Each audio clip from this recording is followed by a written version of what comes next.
Fala, povo do agro! Estamos dando início a mais um episódio do podcast Agrocultura. Eu sou Alisson Leitão, engenheiro agrônomo, e hoje vamos conversar sobre um tema de extrema importância para o estado do Ceará, um tema que também remete à história do nosso estado em relação à agricultura.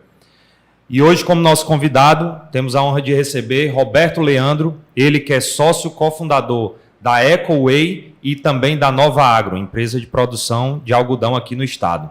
Roberto, seja muito bem-vindo, meu amigo, e é uma honra tê-lo aqui para a gente tratar sobre esse tema da cotonicultura aqui no estado do Ceará, que muito já foi de grandiosidade e tenho certeza que estamos aí no caminho do retorno.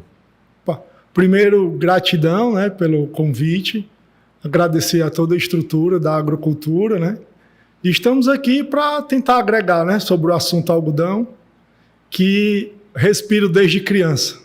Com certeza. Respira, veste, usa, né? E por aí vai. Exatamente. Não só você, todos nós. Então, Roberto, para começar, para quem não conhece o Roberto Leandro, quem é o Roberto Leandro? Como foi que você veio parar na agricultura, né? Já é uma tradição familiar? Como que deram início? Vamos falar de quem é o Roberto, depois a gente vai entrando no tema das fundações, das estruturas que você desenvolveu aí com os seus sócios. Pronto. Roberto Leandro, filho de Bebeto Delfino, neto de Raimundo Delfino, né? Então, eu me criei acompanhando e viajando aqui para Jaguaruana, porque minha família, né, por parte de pai é de Jaguaruana. Uhum. E aí meu avô, ele tinha uma usina de algodão e também de torta para gado. Certo. Né? Então eu andava muito com ele, com meu pai, nas fazendas, eles compravam algodão. Então, e eu gosto muito desse ambiente, passei a gostar demais. Acho que como criança, toda criança passeio é bom, né? Sim. Só que aí eu comecei a ver diferente o algodão, a lavoura. Uhum. E aí em 2002 eu tive a oportunidade, já casado, né, e tal, de ir para Jaguaruana, né, trabalhar com o meu avô e com o meu pai lá na usina. Uhum. E aí eu acabei que me familiarizei mais, me atualizei, comecei a ter mais conhecimento da lavoura em si. Eu andava nos campos e tal, só que eu andava com o olhar de comprador de algodão. Certo? Quando foi em 2005... Mas o olhar de comprador era mediante a função que tu exercia na época? Isso, porque eu e o meu pai, a gente tinha a função de comprar algodão para beneficiar na usina. Ah, perfeito. Né? A gente tinha a usina de algodão, né? E aí o meu tio Raimundo Delfino, filho, estava com a Santana, que na época era Fiação Santana e Santana Têxtil, em Horizonte e em Fortaleza. E aí a gente beneficiava o algodão e vendia para ele. Certo. Né? Então a gente começou por aí. Em 2005 e 2006 foi quando eu comecei plantar. Certo. Também na região de Jaguaruana? Não, plantei na Fapija. Ah, aqui na Chapada. Isso. Perfeito. Foi quando eu conheci o Wilson, né? Uhum. E aí eu plantei 2 pivôs lá, se não me falha a memória agora, do seu Luiz Girão, certo, que eu arrendei com ele lá. Meu pai também plantou, meu avô, a gente fechou acho que uns 11 pivôs na época. Certo. E a gente começou. E daí eu me dediquei bastante, gostei, foi bem rentável, bem lucrativo. Só que por algumas intempéries do momento e da época, a gente teve que sair da lavoura, né, focar mais na indústria e tal. E agora, em 2019, foi que eu tive a oportunidade de voltar para a lavoura. Certo. Aí já através da sociedade com a Nova Agro. Isso. Perfeito. Aí já foi em nível já de grande escala, né? Uhum. Bem profissional, já bem atualizado. Uhum. Né? Aí já foi já de outro porte. O projeto da fazenda que vocês retomaram a partir de 2019, ele nasceu a partir com certeza dessa experiência lá de trás, mas também muito em função da ausência da produção do algodão no Ceará, ou foi só simplesmente o fato de querer agregar a produção à indústria? Como foi que surgiu a Nova Agro?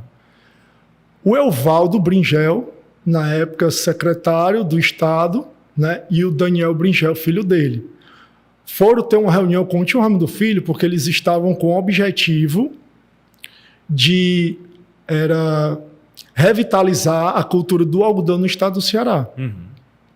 E aí, quando eles eles conversaram lá, tiveram uma reunião. Na segunda reunião, o tio Raimundo Filho me ligou pedindo para eu participar. Certo. Porque ele lembrou que eu tocava essa parte de lavoura e gostava bem. Uhum.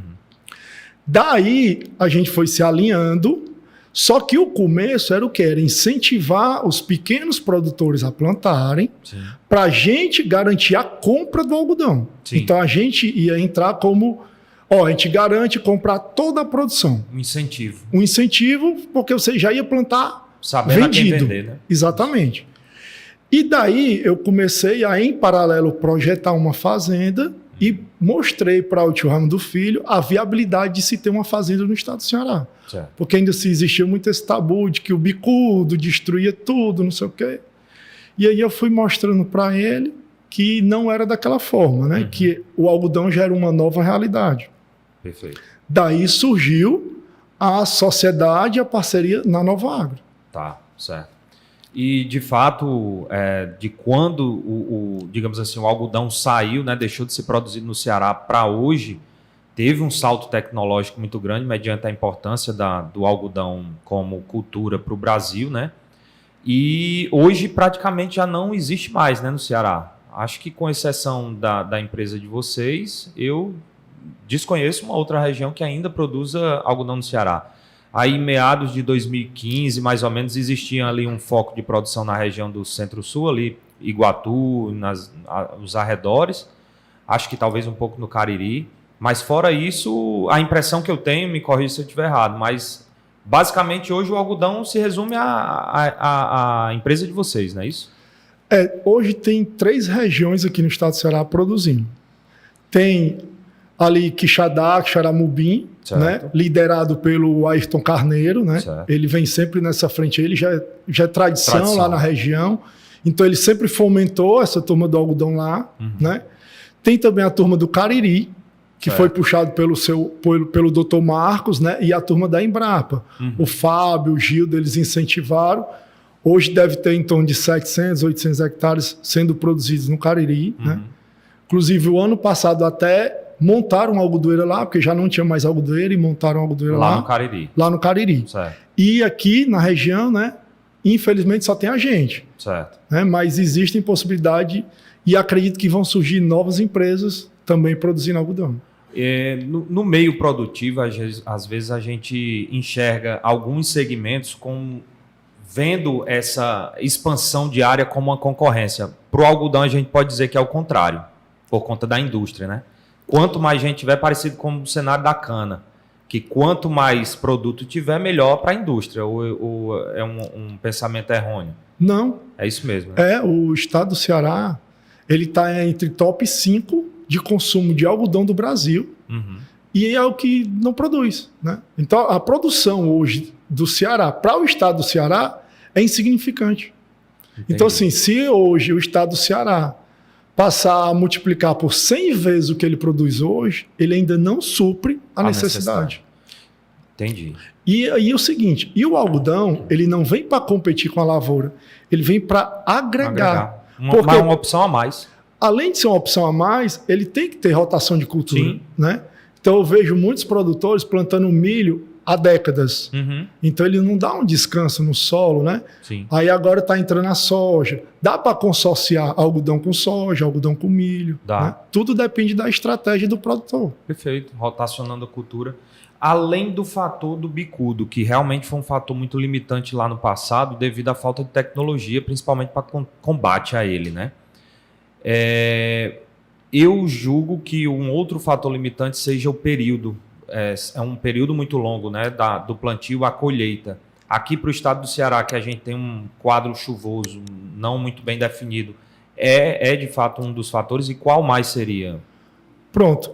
Com relação à necessidade de água, né, o ciclo do algodão, dependendo da cultura, da semente que você queira, da variedade, ela varia de 125 dias a 150 dias. Certo. Só que 30 dias antes você já pode cortar água. Entendi. Então, dependendo da variedade que você escolha, a gente precisa de 100 dias de chuva, 110 dias de chuva. Então, tudo depende da estratégia e da região onde você se encontra. Perfeito. Então, não foge muito, por exemplo, a quem planta soja de sequeiro, né? É parecido. E a vantagem do algodão é que ele aguenta veranicos, né? Se você tiver um bom preparo de solo, ele aguenta pequenos veranicos. Certo. Né? Outro gargalo que eu vejo grande, principalmente quando a gente encabeçou essa questão do algodão 19 e 20, é a cultura enraizada. Quando a gente chega para conversar sobre o algodão atual, as pessoas dizem, não, já sei como é algodão, meu avô plantava, meu pai plantava, já sei como é que produz. Já sei. Só que não existe mais aquela cultura algodão da década de 80, de 90, né? Então, assim, hoje é outro algodão, é outra tecnologia, é outro sistema. O que tu julga ter mudado mais? Além, acredito eu, do pacote de tecnologia, principalmente genética, no melhoramento genético, né? A planta ela é outra, a estrutura dela é outra. Quais são os pontos que tu dá mais destaque a essa mudança? Eu digo o nível de conhecimento do algodão. Ah, tá. Hoje, o manejo dele. Isso. Hoje a gente conhece e consegue identificar tudo no algodão. Certo. Entende? Então hoje a planta fala, a gente consegue entender o que é que a planta está querendo dizer, o que é que ela está precisando. Entendi. Porque ela fala, ela diz o que é que ela está precisando. Então hoje a gente consegue interpretar o que é que ela precisa. Muitas das respostas que não se tinham no passado hoje se tem tranquilamente. Tranquilamente. E material para manejar também. Também. Sem problemas nenhum. Qual que é a viabilidade dela? Você julga viável para tanto pequeno, médio, grande com certeza, mas é uma cultura de se plantar por um pequeno ou médio produtor? Eu não limitaria em tamanhos, eu limitaria em... O critério que eu gosto de adotar é se ele está aberto a novos conhecimentos e se ele é um cara organizado, certo, estruturado. Tem pequeno que é muito estruturado e tem grande que é desorganizado. Perfeito. Né? Então, assim, a cultura do algodão, ele não aceita falta de planejamento ou desorganização. Certo. Porque é uma cultura que tem um valor agregado bom, mas o custo também é alto. Então, se você errar no algodão, você se complica. Entendeu? É tanto que esse ditado vale, é um ditado antigo. Meu avô dizia que buraco que o algodão abre só tampa com algodão. Não tampa com soja, com milho, não tampa com outra cultura, não. De fato, é um investimento maior, obviamente, para uma rentabilidade proporcional, né? Isso. Mas que mesmo assim, se a gente comparar com o milho e com a soja, podemos dizer que está quase o dobro, né? De investimento barra... Hoje, retorno. um exemplo, a cultura de soja num padrão bom, vamos falar em torno de R$6.000. O algodão vai estar em torno de 11, 12, 10.500, mais ou menos aproximadamente isso aí. Isso. Né? O dobro. Perfeito. E, Roberto, me diga uma coisa. Com relação à parte da estrutura de maquinários, essa coisa, o algodão ele é muito específico também nesse segmento, né? Pronto. O algodão ele tem duas especificidades. Quais são? No plantio, porque o espaçamento dele é diferente do milho, né, e da soja. Essa é uma. E a outra é a colheita, né? Porque é uma colheitadeira específica para o algodão. É diferente da soja, do milho, você troca só a plataforma e colhe, né? Por isso que é uma coisa, um chama o outro, né? Porque é muito fácil trabalhar com a mesma estrutura, né? Isso. O algodão ele difere principalmente no plantio e na colheita. Isso. Existe a opção de não colher naquele fardo ou não é uma boa ideia? Hoje, fora isso, só manual, eu acredito que seja totalmente inviável. Inviável, principalmente uma área grande. Isso, não vejo viabilidade. O que pode acontecer é o seguinte, uma colheitadeira, ela já se torna viável a partir de 150 hectares. Certo. Então, tipo, junta 3, 4... eu quero... Só tenho 10. Junta 15 de 10, ou junta com mais um que tem 100, com mais um que tem 50, 30. A partir de 150 hectares, já é viável, principalmente para a nossa região, que chegou uma empresa, né, que tem a expertise de colheita, né? Perfeito. Então eles são focados nisso e eles têm disponibilidade de colher. Então tudo isso daí ficou mais prático. Sim, com certeza. E sem dúvida, justifica o investimento, né? Se for uma coisa corriqueira, é possível, por exemplo, nessa mesma planta, ou ela é exclusiva do algodão, ou é possível trocar a plataforma para que ela trabalhe e opere em outras culturas? Não, é específico algodão. Né? Então o cara tem que ser um cotonicultor profissional. Isso. Né? Mas, de fato, eu acho que faz jus à cultura, né? Ela se valoriza tanto que ela tem o potencial e a importância que possui mediante a isso, né? Aí, Roberto, me diga outra coisa. Do ponto de vista de produtividades hoje, média, Brasil, hoje o maior produtor é o estado da Bahia, não é isso? Mato Grosso. Mato Grosso. Mato Grosso. Em se tratando de média de produtividade, não em área plantada, que com certeza lá é muito discrepante às outras regiões, mas gira em torno de quantas arrobas hoje a produtividade média do algodão? Hoje a média nacional 300 arrobas, em números redondos. Porra, é muito, né? 300 arrobas. Uma média boa. É. E então, se a média é isso daí, tem gente produzindo quase o dobro ou o dobro. Tem. Não. Eu conheço produtores que estão aí em 480, 500 arrobas de média, mas a gente está falando de 15 mil hectares.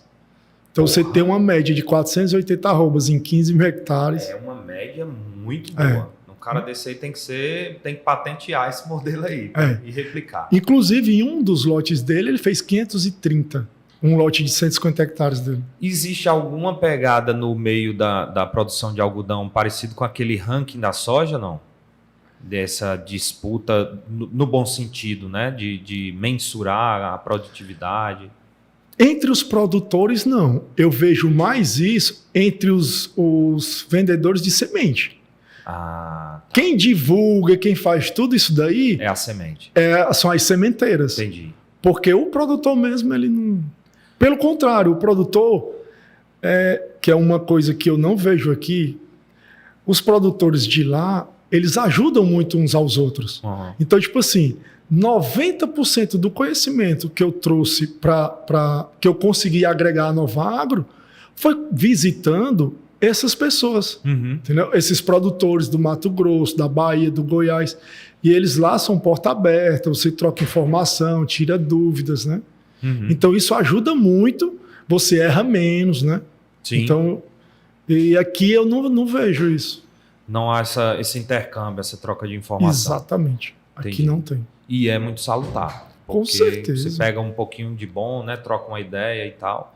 Mas eu acho que isso é meio que um comportamento padrão, assim. Não sei se é regional, não sei como é que é lá no Mato Grosso, mas se eles são portas abertas para tu que é de outra região, com certeza lá deve haver alguma coisa também nesse sentido, né? Talvez. Dentro do manejo, tá? Falando aí da escolha da semente até a colheita. Existe hoje no pacote tecnológico algum ponto que você considera que tem muita margem ainda para crescer, ou ele está dentro da média para todos os quesitos? Plantio, controle de mato, controle de pragas, regulador de crescimento, fertilidade? Olha, ainda tem muito a crescer, até porque nos estudos e no laboratório foi se medido o potencial do algodão. O potencial do algodão é 900 arrobas por hectare. Esse é o potencial dele. Então, a gente ainda está muito aquém do que ele pode dar. Realmente? Em 2005, quando eu plantei, a gente comemorava 200 arrobas irrigado. Sim. Era festa, tipo, como se eu estivesse produzindo 550 hoje. Sim. Então, e hoje, 300 arroba é a média. Eu lembro que, acho que em meados de entre 2013 e 2015, plantaram aqui no Tabuleiro de Russas, num lote de um rapaz. E acho que, se não me engano, foi um experimento, você deve conhecer até, de uma empresa de sementes.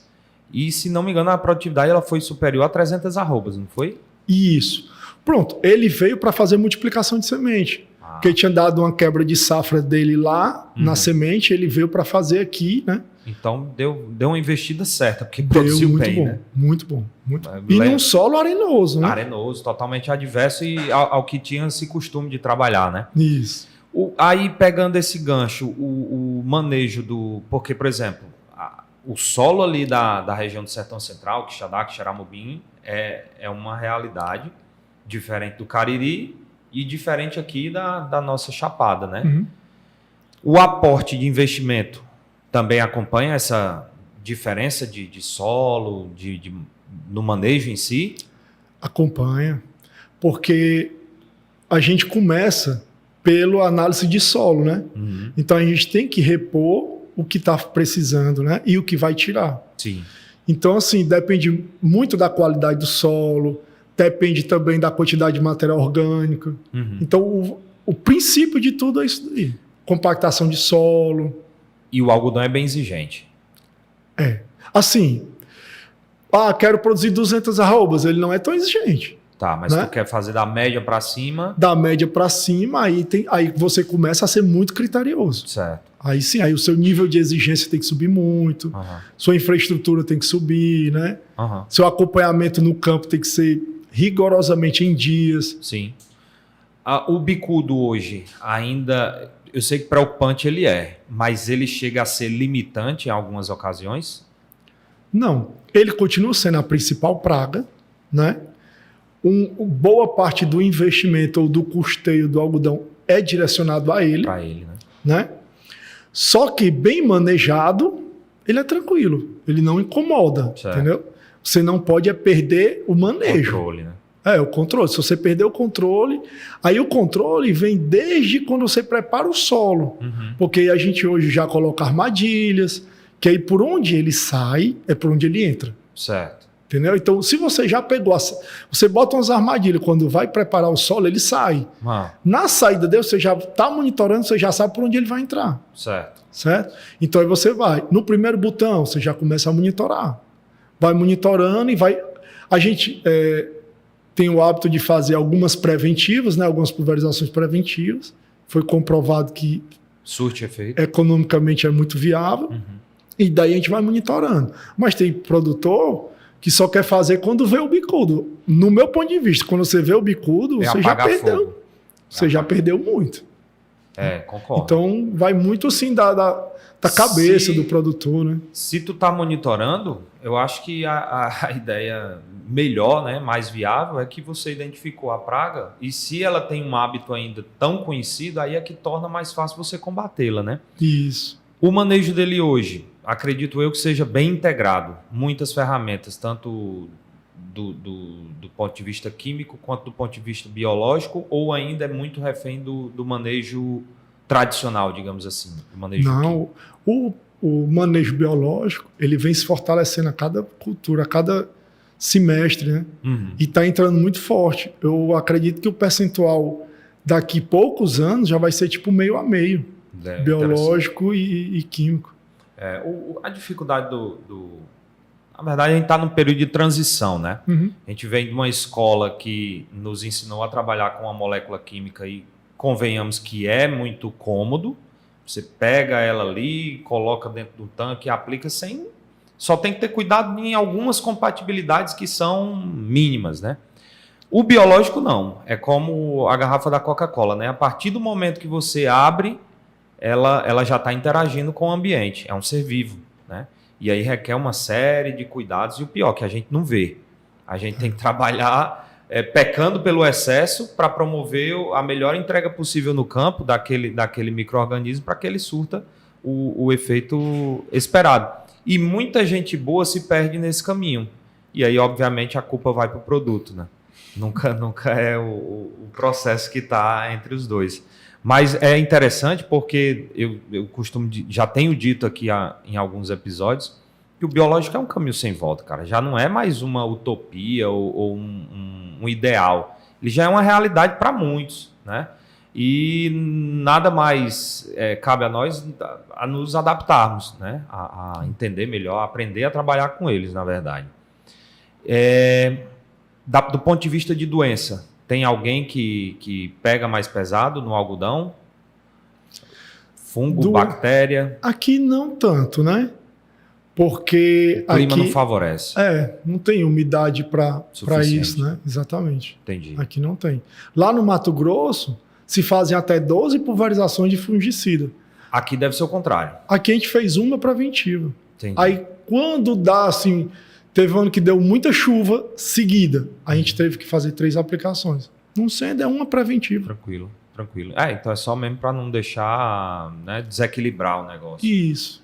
E patógeno de solo, nematóide, fusário, macrofomina, alguma coisa nesse sentido que afete o algodão aqui no estado do Ceará como um todo? Até agora a gente... Nada relevante. Não. Entendi. Interessante.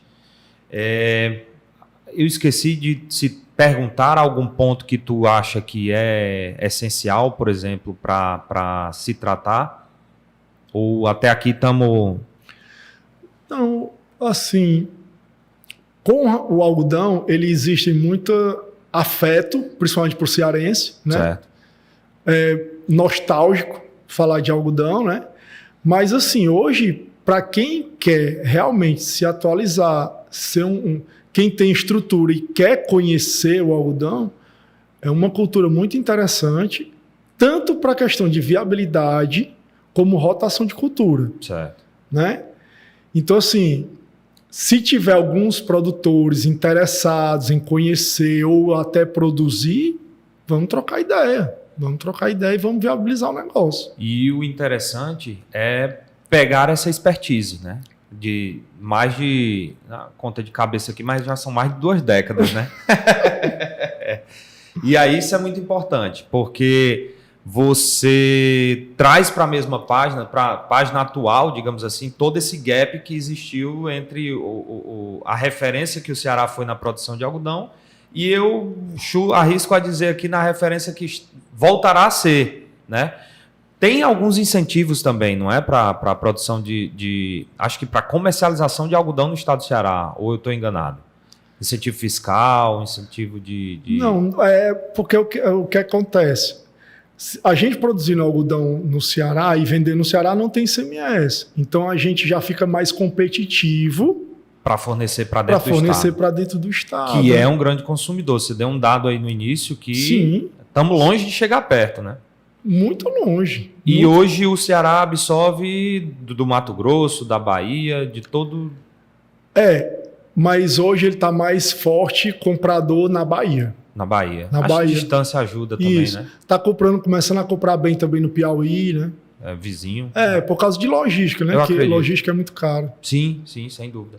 Agora, independente de quanto que seja o ICMS, o fato de você produzir no Ceará, saber para quem vender e não ter o encargo, né, fiscal em cima disso é um mega incentivo. Isso. E aí fica a dica para quem tiver interessado, pensando em algodão, tá aí a pessoa ideal para se procurar, para se conversar, que já disse aqui que está aberto, né, Roberto? Sim, com certeza. Eu vou agregar, né?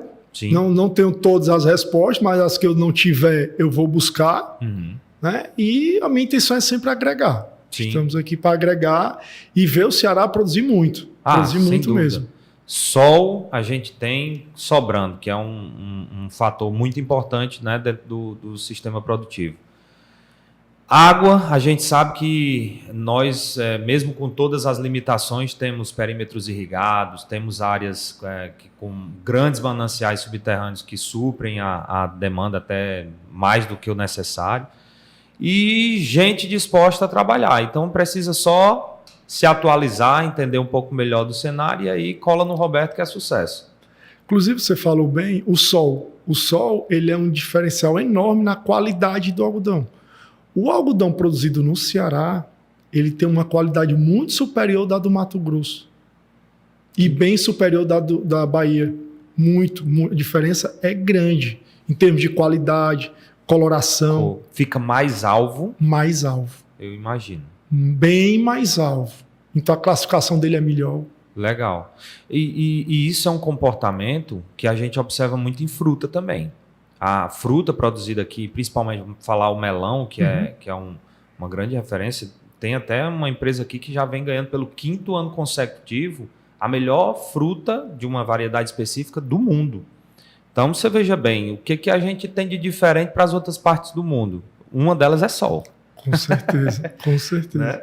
E aí, interessante, não sabia disso. Eu acreditava que para o benefício produtivo, né, manejo, como você já citou, a questão das doenças não favorece tanto devido à luminosidade, mas eu achava que o fato luz mesmo, mas ainda não tinha me atentado para essa questão da parte qualitativa, né?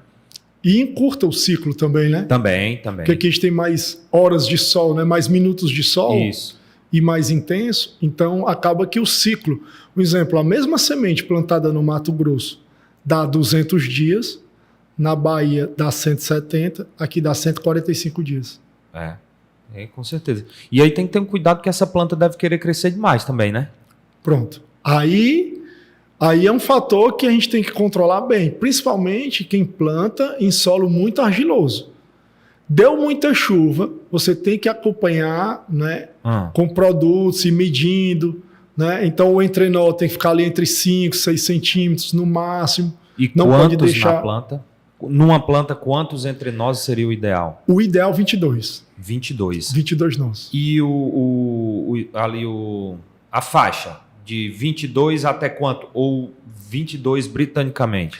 Aqui, por ser um mais curto, né, dificilmente vai se conseguir 24, 25.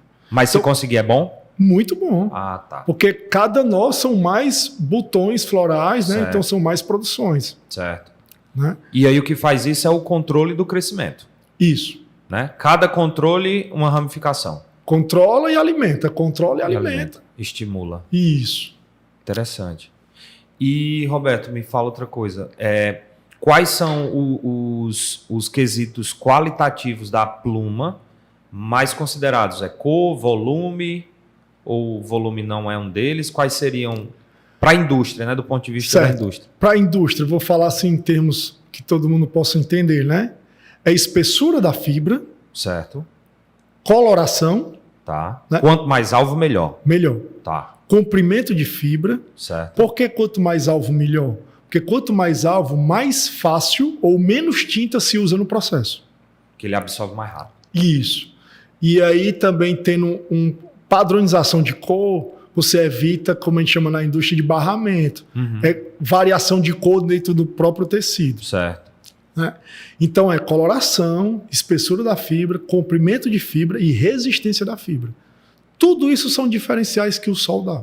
E o sol, eu já ia perguntar, além do sol, se a fertilidade teria ligação direta também? Total. Tem, né? Total.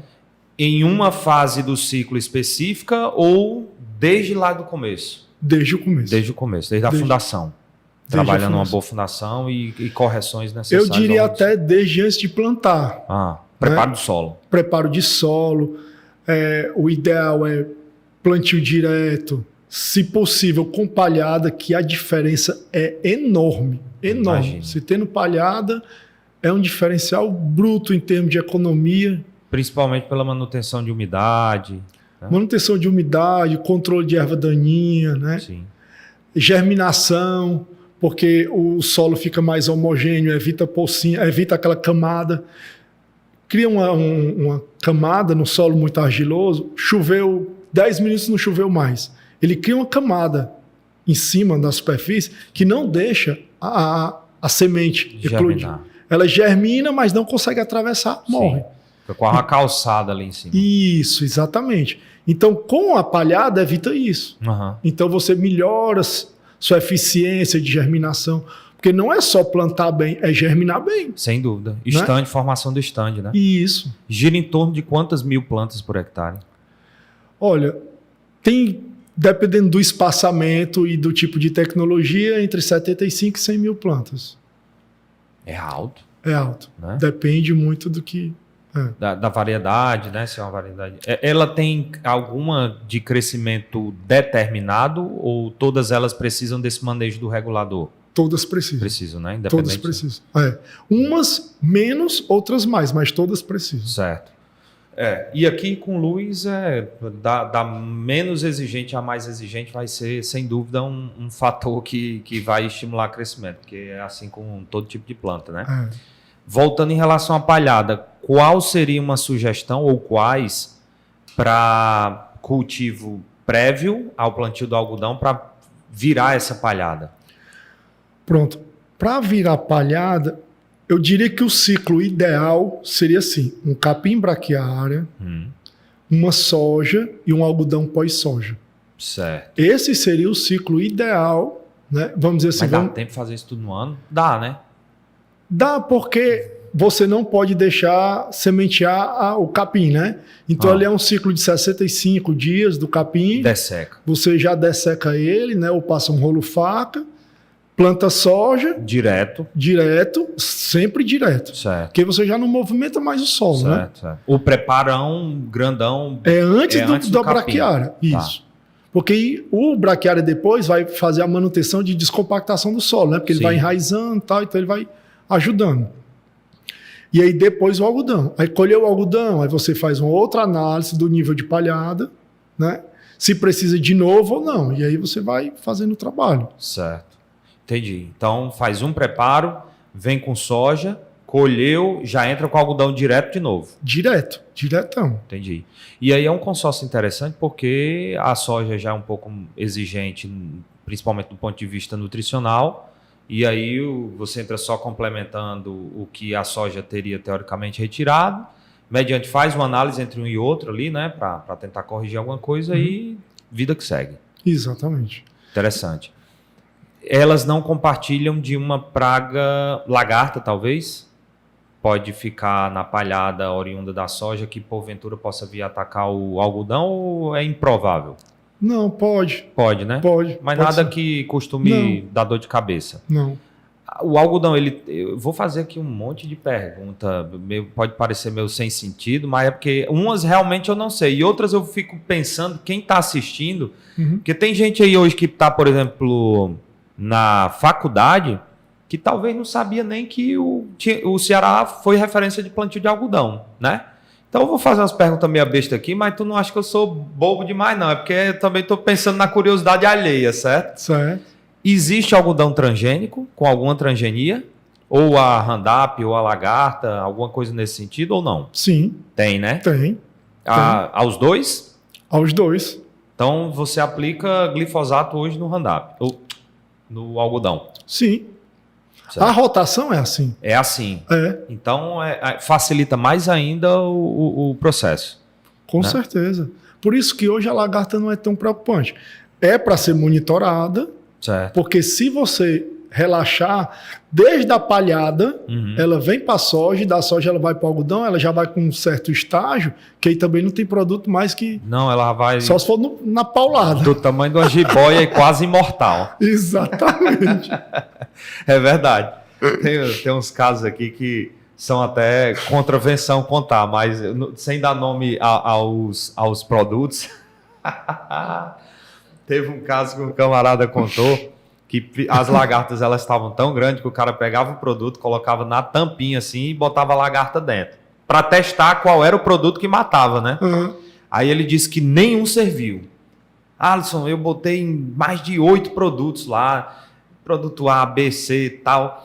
Aí eu disse, cara, você só esqueceu de um detalhe. Eu disse, qual? Algumas moléculas, se não todas, eu não vou dizer todas porque é muito abrangente, mas elas precisam da água para disparar o mecanismo de ação, né? E aí, de repente, tu fez ali, foi uma mutação igual a do Hulk, né? Colocou a bicha ali dentro, ela teve contato com a molécula, saiu dali de dentro brilhando e não morreu, mas talvez se tivesse com água, tivesse matado ele. Pô, eu vou repetir. Tem cada uma que se for contar, dá um episódio só disso.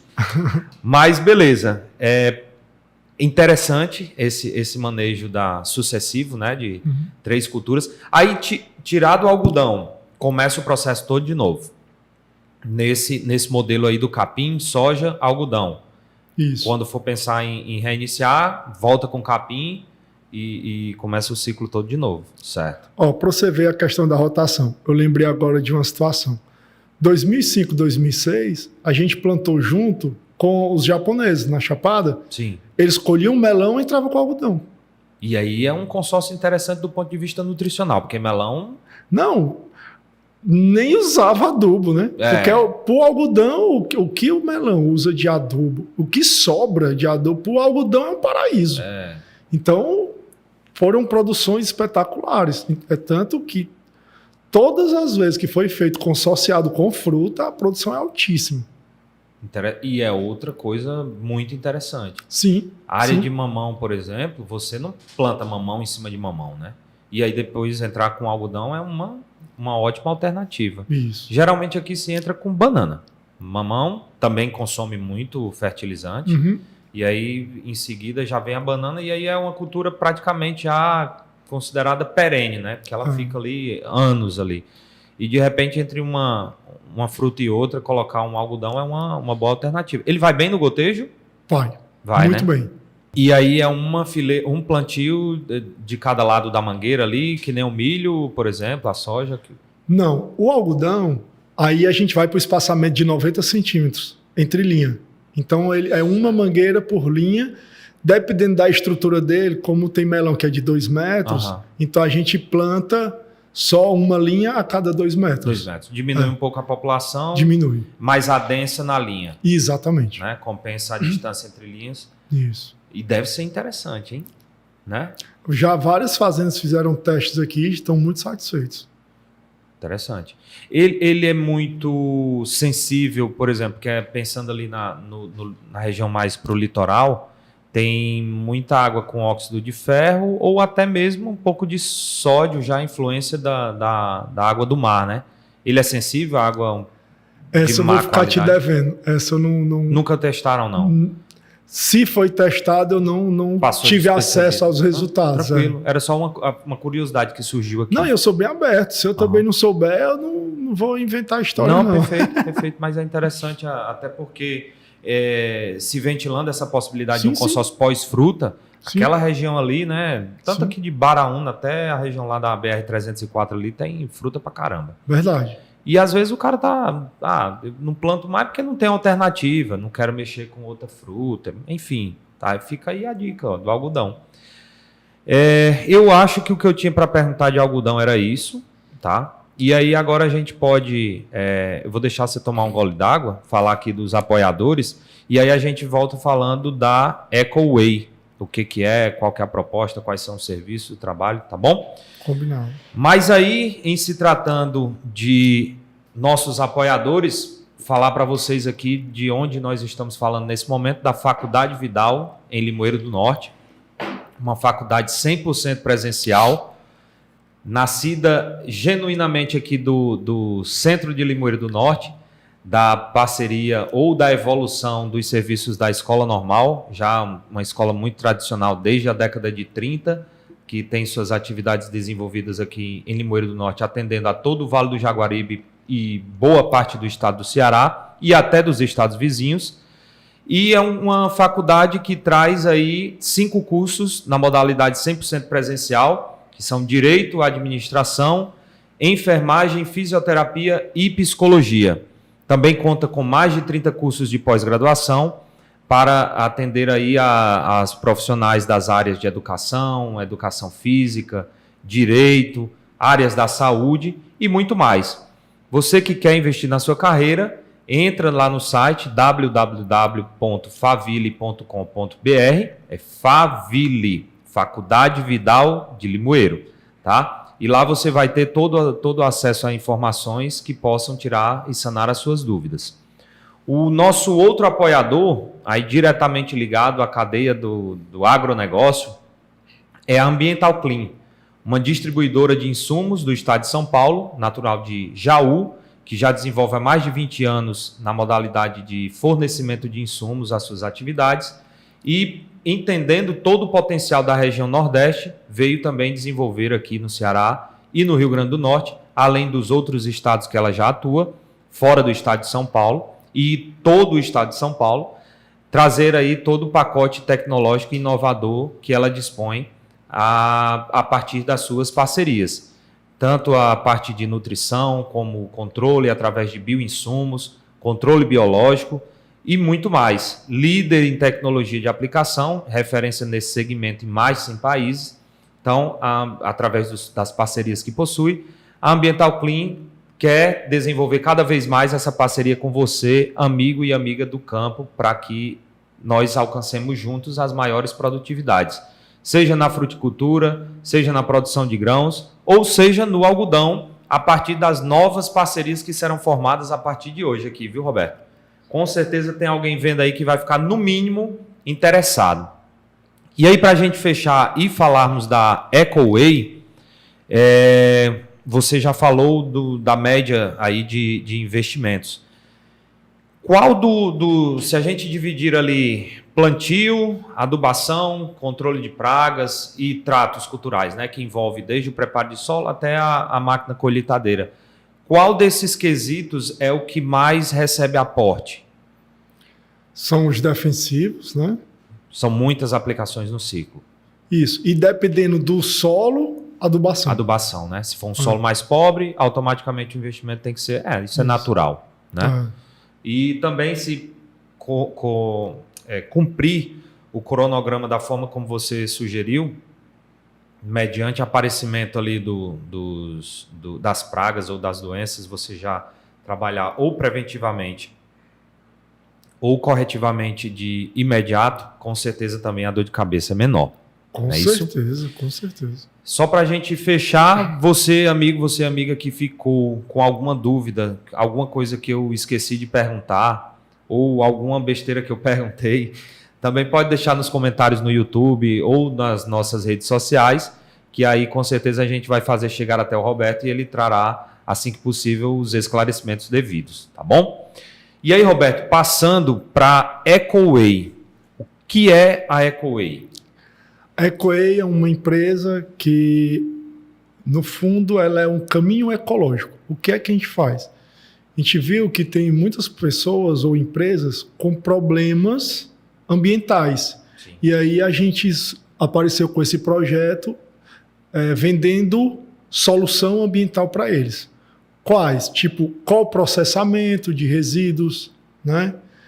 Supressão. Tem... geralmente são prefeituras, municípios, fazem cortando as árvores e tudo, e ali botam aquelas árvores, aquelas podas, tudo no lixão, ali ocupa muito espaço. Sim. Então a gente já fechou parceria com algumas prefeituras, a gente tritura esse material e dá um destino correto, geralmente vira energia renovável, certo. Então o que seria lixo, ou ocupando espaço de lixo, vira energia, né? E... são mais ou menos por aí. São essas soluções que a gente vai... E hoje, aonde a EcoWay principalmente desenvolve suas atividades? É aqui regionalmente ou se desloca para os estados vizinhos? A gente está com estrutura na Paraíba, né? Estamos indo com estrutura agora para Aracati, Fortim. Estamos em Quixeré e Limoeiro do Norte. Legal. E imagino eu que todo o processo ele é o mais mecanizado possível. Sim. Né? Então, existe também uma necessidade de uma mão de obra qualificada para operar esse tipo de equipamento, ou ele é um equipamento que é, digamos assim, muito automatizado? Não, na verdade, com algumas orientações, né? A pessoa consegue tocar, e as outras são máquinas tipo que já tem na construção civil, né? Que são escavadeiras, pá carregadeiras, trator de esteira. Sim. Né? A máquina específica, que é o que a gente chama de picador, né?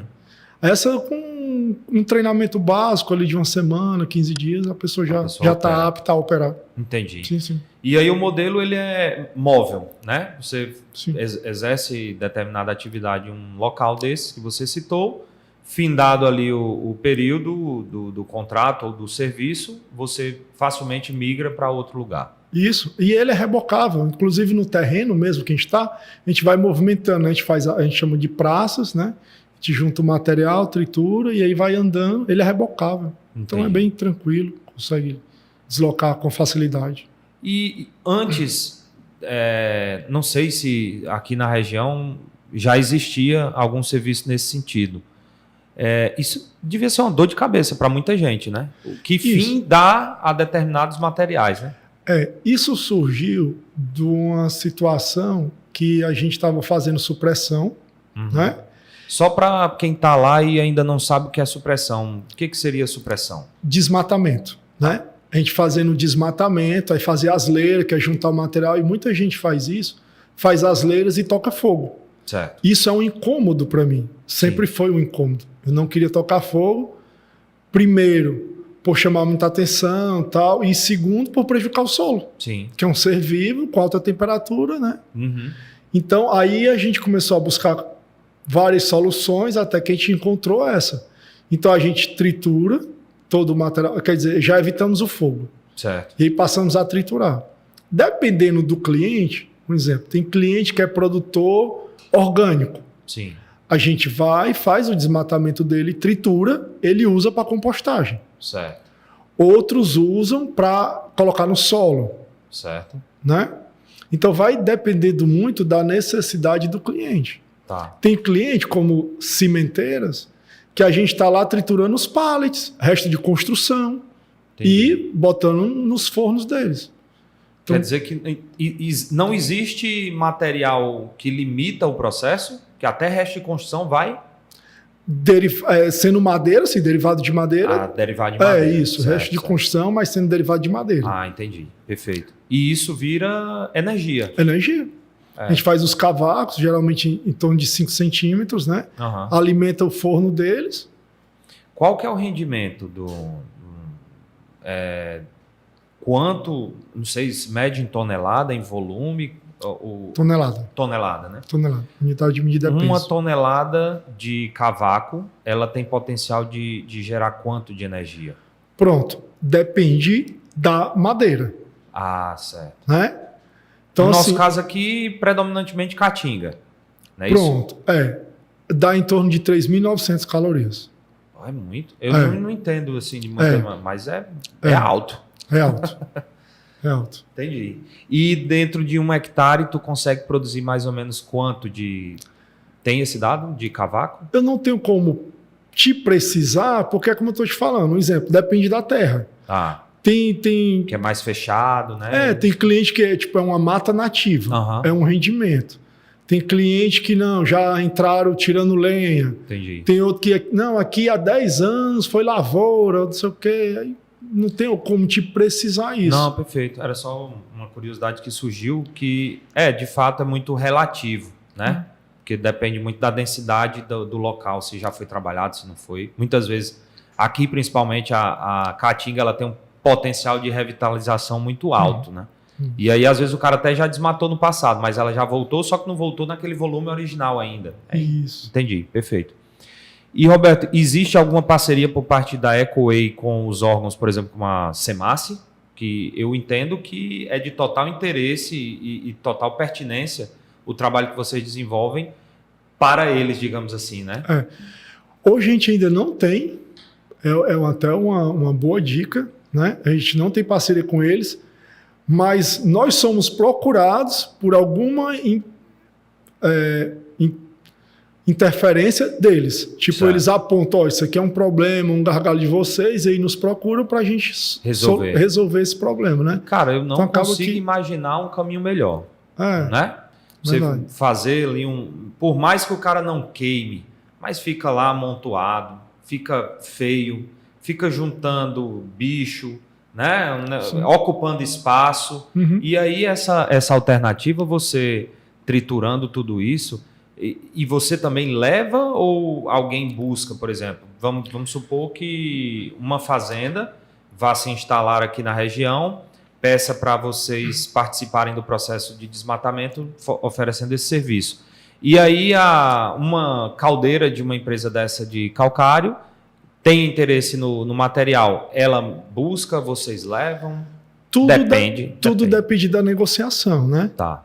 Aí o que é que acontece? Dependendo da negociação, eu faço tudo. Certo. Eu faço desde o desmatamento até o destino correto do material.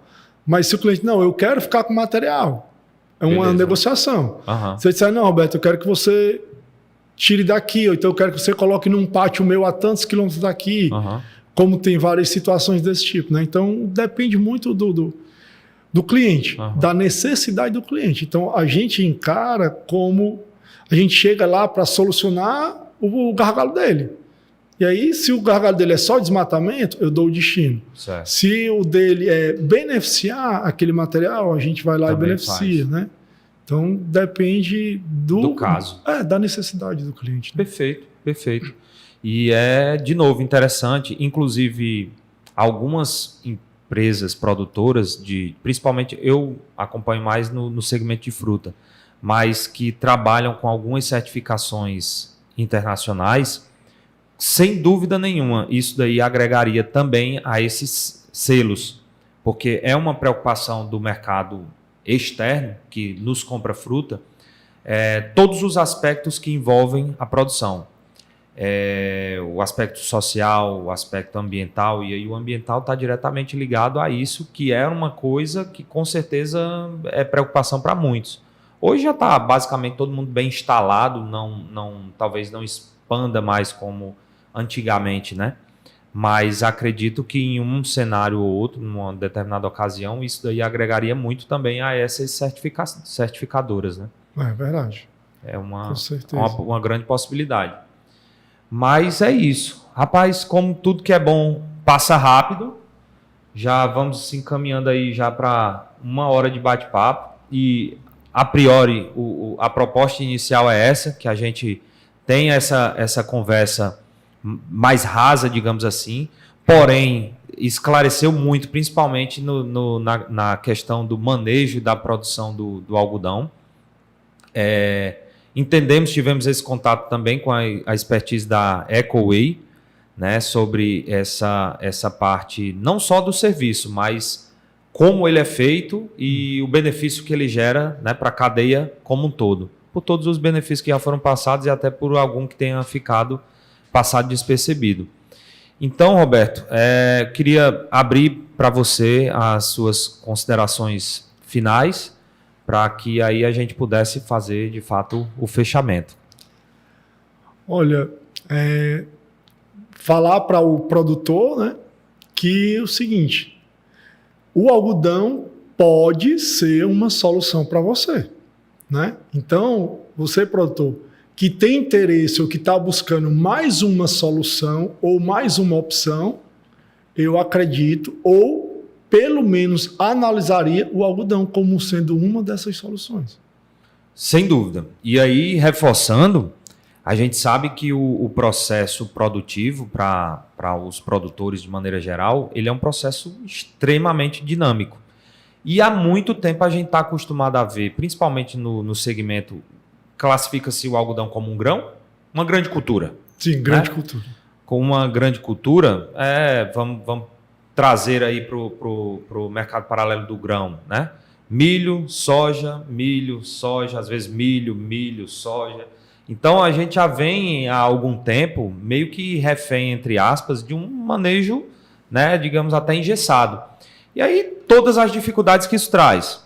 Resistência de pragas, mercado, né, você fica muito amarrado à variação de preço daquelas mercadorias, e o algodão ele desponta como um diferencial tanto do ponto de vista produtivo como do ponto de vista também de mercado.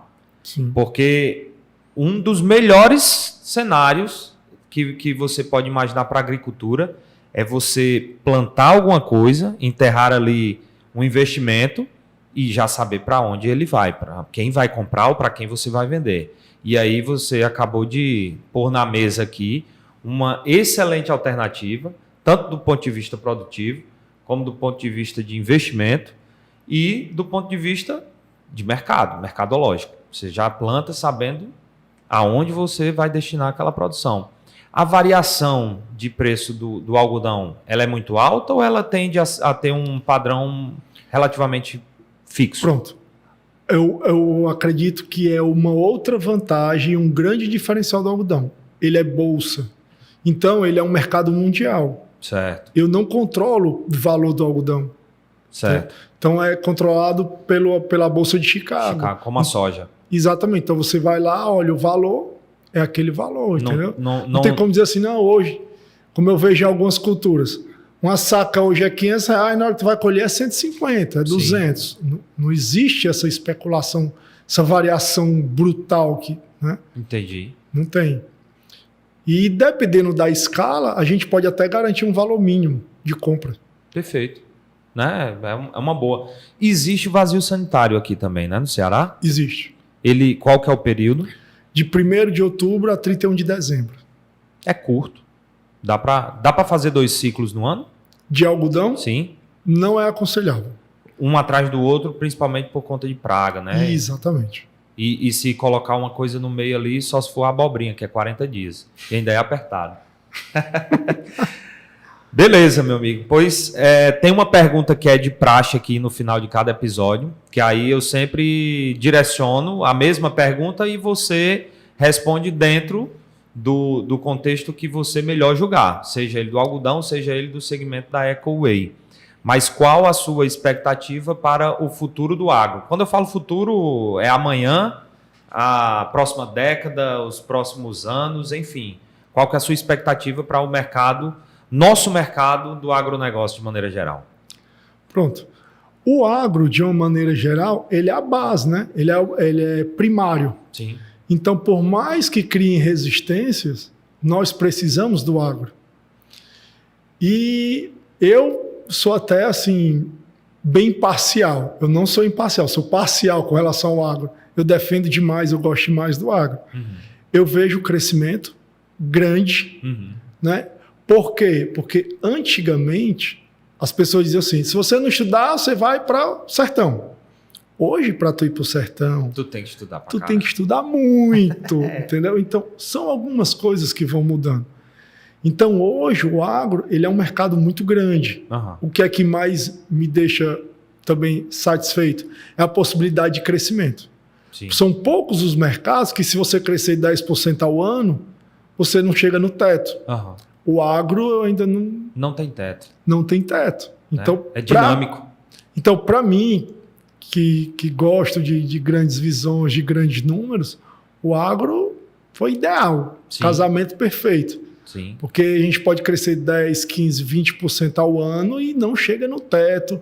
Não preciso, para eu vender mais, outro tem que vender menos. Uhum. Né? Então, isso são coisas e são características do agro que eu gosto. Perfeito. E não é à toa que este programa se chama Agrocultura, que é justamente nossa função. Eu também sou parcial com relação ao agro. Nós temos que ser, porque há muita gente fazendo política contrária. E muitas vezes gente que não tem nem... eu vou usar um adjetivo mais leve. Não tem nem... a expertise para isso, né? Muitas vezes fala por falar ou baseado em alguns dados mal infundados, mal fundamentados. Então a gente tem que ser parcial mesmo. É o nosso negócio. É o maior negócio do mundo. Antes da gente começar, quando eu estava vindo para cá, eu estava lembrando, você deve lembrar também, de uma campanha que a BASF fez aí em meados de 2013, mais ou menos, se não me engano, 2010, não lembro. Que era um videozinho no YouTube chamado Planeta Faminto, que era justamente naquela época que estava se falando muito da população, do crescimento populacional e tal. E, cara, os dados hoje estão defasados, mas fica a dica para quem quiser ver aí. O nome é Planeta Faminto, eu acho que fizeram 2 vídeos, pelo menos eu me lembro de 2. E eram dados rebatendo tudo que se vendia, entre aspas, na época, né? De contrário. E hoje a gente, infelizmente, ainda vê muita coisa sendo ventilada por aí de forma irresponsável, muitas vezes, trazendo um mal-estar, uma falsa impressão daquilo que de fato é o mercado do agronegócio. E aí você fala um negócio interessante, né? Se não estudar, vai para o cercado. Hoje, para estudar, tem que ir para o cercado. E uma outra coisa que está sendo desmistificada, que aqui, conversando com o Rodrigo Gregório e com a Fabíola Diógenes, ela citou muito bem, que antes, aquelas propagandas que passavam do agricultor, né, era um cara abatido, maltrapilho, sujo.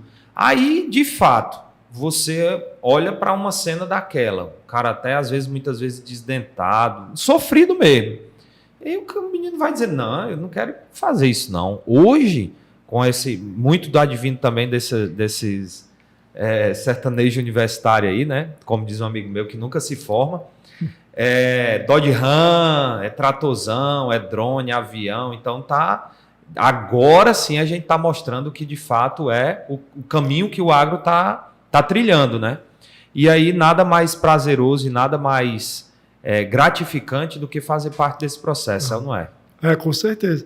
Inclusive, eu queria fazer 2 pedidos só para quem é contra o agro, né? Um é para tentar passar 7 dias sem nada do agro, né? Ver o que acontece. E o outro é o seguinte: saiam do efeito manada, deixem de ler manchete, deixem de ser rasos, né? leiam com profundidade, vão tomar conhecimento antes de julgar. Sim. Né? Então, os 2 desafios que eu faço, leiam mais, busquem conhecimento e tentem passar 7 dias sem o agro. E aí... Tomara que passe 7 dias em casa, porque senão vai andar pelado. Vai começar. E com fome, né? É aquela história, se o agro não planta, a cidade não janta. Exatamente. Né? Shopping, condomínio, essas coisas só existem porque tem alguém lá no campo, de sol a sol, produzindo para mandar para a cidade. Nem celular funciona, porque os semicondutores, eles têm a cera da carnaúba. Então. Não, se a gente for entrar nessa seara aí, dá 8 episódios. Meu amigo, muito obrigado pelo seu tempo, por você ter vindo, pela disponibilidade. Esse aqui é um episódio, mas tenho certeza que a gente vai conversar mais algumas vezes. E quem sabe se nos próximos episódios já não vem você e alguns parceiros para contar aqui os casos de sucesso dessa retomada da cotonicultura no estado do Ceará. Inclusive, esse ano, o Congresso Nacional é em Fortaleza, não é isso? Fortaleza, exatamente. No mês de setembro. Então, até lá, com certeza a gente volta a bater um novo papo. Vamos sim. Beleza? Queria agradecer aí vocês pela estrutura, pela oportunidade. E eu estou sempre disponível, certo? Para falar do agro. Então, o agro, para mim, é minha paixão. Eu até brinco o seguinte, que quando eu voltei para o agro, eu me aposentei, porque eu não tenho a sensação de trabalho. Né? Então, estamos aqui. Perfeito. Muito obrigado, Roberto, mais uma vez. E vamos aí torcer e fazer a nossa parte para que cada vez mais esse setor cresça sem parar. Beleza? Verdade. E para você que nos acompanhou até aqui, fica aí as nossas redes sociais à disposição para vocês curtirem e compartilhar. Esse é um conteúdo voltado justamente para desmistificar o agronegócio, falar a verdade, trazer temas aqui extremamente pertinentes e atualizados sobre o setor. Deixe seu comentário, compartilhe com quem possa interessar. No Instagram é agrocultura.nordeste, também no YouTube. E lá você vai encontrar todos os episódios anteriores, esse daqui na íntegra. E no Instagram tem os cortes para você também acompanhar, curtir, compartilhar e levar esse conteúdo aos 4 cantos do mundo. Um forte abraço e até o próximo episódio. Valeu!